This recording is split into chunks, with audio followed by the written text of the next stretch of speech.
Mr. Chair. Mr. Chair, I really appreciate everybody being in here, and I've really appreciated the conversation that took place just before this panel came up in regards to discretionary spending as opposed to mandatory spending. And while it's very important to provide oversight to the programs that are contained within the discretionary spending, which is what basically we're doing here, if you eliminated 100% of the discretionary spending that we are addressing this Congress, you would still be running a $500 billion structural annual deficit if you eliminated all of it. So the important thing is that we provide that oversight on what the heck those programs are doing. Are they effective? Are they producing something for the American people? But it's just a drop in the bucket compared to what is going on. So I've got 9 amendments, and I'm going to go through these really quickly because I know that we're going to be voting, and I appreciate everybody's time. I have very much respect for it. My first amendment, number 3, would prohibit funding for the President's new Office of Gun Violence Prevention. The Office of Gun Violence Prevention was created so that President Obama could unilaterally implement gun control measures by bypassing congressional authority. And we know that, and we've seen it happen in the past. The office would be overseen by Vice President Kamala Harris and staffed with radical former gun control lobbyists, allowing the swamp to complete control of Biden's gun control agenda. In Montana, 64% of the households have firearms in them. They are not going to go along with these kinds of measures. They're not going to. It's unacceptable for the hard-earned tax dollars of gun owners in Montana to fund the salaries of unelected gun-grabbing bureaucrats who are hell-bent on branding law-abiding gun owners as criminals. My amendment would throw a wrench in the gun control lobby's plans and severely hamper the Biden administration's ability to impose further restrictions on our Second Amendment rights. My next 4 amendments relate to the IRS, which has been weaponized against the American people. Amendments 67 and 93 would prohibit the IRS from buying and storing firearms and ammunition, respectively. My amendments would put an end to the armed intimidation raids from the IRS and halt the use of taxpayers' dollars for the militarization of Biden's tax enforcement agents. People say, oh, that's not taking place. It is taking place. I had a gun store in Great Falls, Montana. They had 20 armed IRS agents, not ATF agents, IRS agents show up with ARs and full body armor and close this man's store down for the day to intimidate him and all of his customers for the day to take out their 4473 records, which the IRS is not supposed to have anyway. Since 2020, the IRS has spent $10 million on weapons and ammunition and even began advertising jobs that list, and I quote, carry a firearm and be willing to use deadly force as a major duty of an IRS agent. This is way out of line and unacceptable, and so this amendment would eliminate that. Along the same line, amendment number 155 would also seek to rein in the IRS by preventing funds from being used to expand their workforce. Thankfully, the base text of the bill includes a funding cut to prevent Biden's army of 87,000 IRS agents from being hired. My amendment would ensure that not a penny is spent on hiring more agents than they already have. My last amendment related to the IRS is number 163 to prohibit funds from being used to regulate direct primary care arrangements and HSAs as insurance products.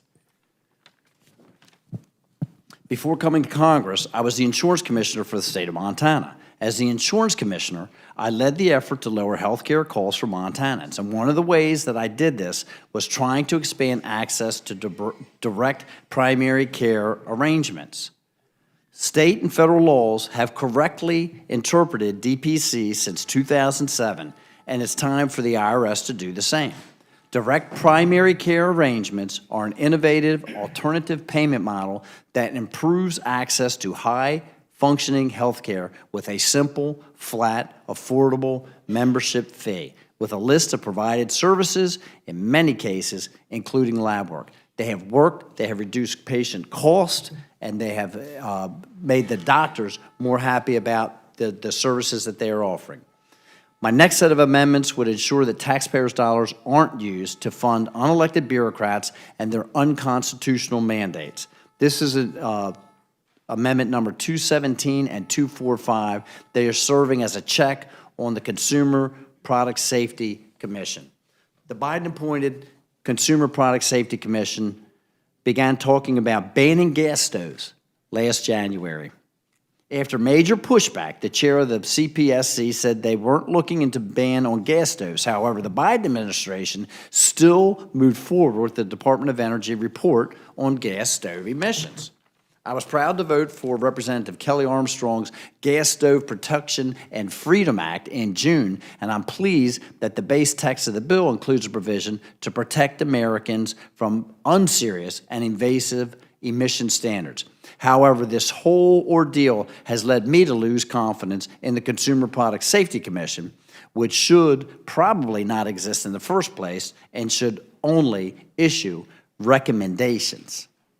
American people and businesses should be the ones making these decisions. If there is a particularly egregious product, consumers have legal recourse, and Congress can step in and make a law, not unaccountable bureaucrats who are invested in keeping themselves employed by continuing to regulate products. My last amendment, number 170, would prohibit funds from being used to purchase or construction of any new federal building in Washington, D.C. And while I appreciate Chairman Womack's comments, again, in the previous panel in regards to the need for the federal FBI building to have some renovations, what we do know is that 2/3 of federal agencies use 25% or less of their space at headquarters. Think about that. 2/3 in 2023. This is a GAO report. 2/3 of federal agencies used 25% or less of their space at their headquarters. The federal government spends $25 billion annually to operate or maintain or lease over 278,000 buildings. We don't need to build any new buildings. Oh, excuse me, Mr. Chair. I do have one more amendment. That's number 158, and that is the Federal Supplier Climate Risk and Resilience Proposed Rule. This rule, this amendment would prohibit funds from being used to enforce that rule. The proposed rule seeks to impose impractical and overbearing climate reporting standards on small and medium businesses that contract with the federal government. The rule rewards big companies that can meet the Biden administration's climate-zealous reporting standards and hurts the small companies that can't meet those reporting requirements. Government contractors provide important goods and services, including weapon systems to our military and the uniforms that they wear. Wool from Montana is used in the design and production of these Army uniforms. We shouldn't be imposing these unserious emissions reporting standards on any businesses, let alone the family ranches that produce our military uniforms. Thank you, Mr. Chair. I yield back.